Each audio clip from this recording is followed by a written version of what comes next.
As we continue our view into Black history, American history, I would like to take this opportunity to reflect on the economics, the money.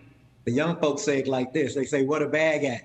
So we can never lose sight that criminal justice, economic justice, they go hand in hand in economic opportunity. Reginald F. Lewis said it this way in his book entitled, Why Should White Guys Have All the Fun? How Reginald Lewis created $1 billion business empire.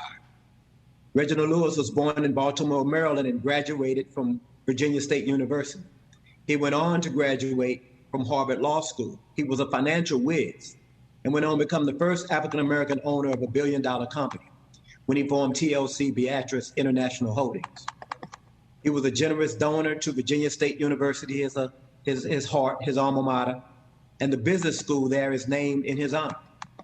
In 1987, Lewis established the Reginald F. Lewis Foundation, which funded grants of approximately $10 million to various nonprofit programs and organizations while he was still alive.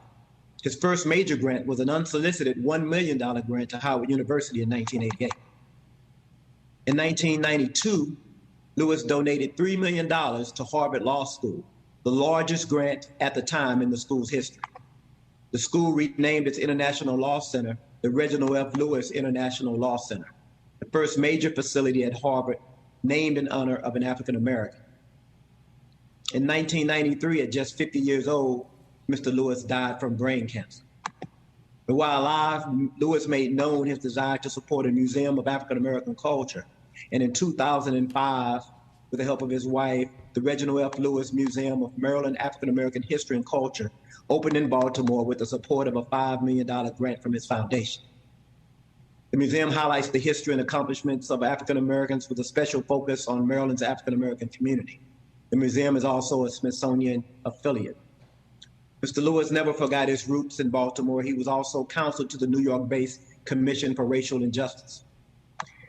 Madam Speaker, in spite of these great individual successes, Black families are still lagging in every measurable category, from health to wealth.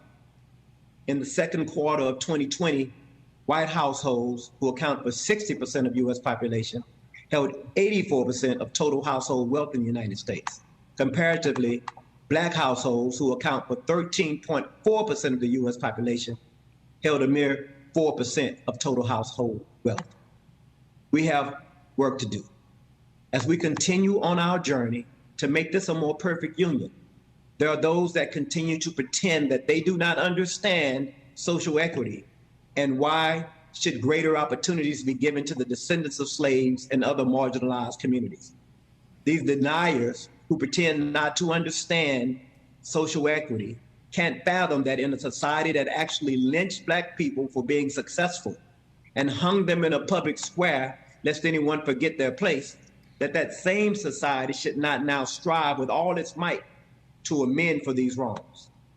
It is my prayer that a society that once sought to use the criminal justice system to criminalize Black voices for liberation and equality will now move to right the injustices of the past. It is my hope that a society that not long ago mocked Black lives while wearing blackface and thought nothing of it should now take the lead in promoting economic prosperity and opportunities for all according to their God-given ability. Thank you, Madam Speaker.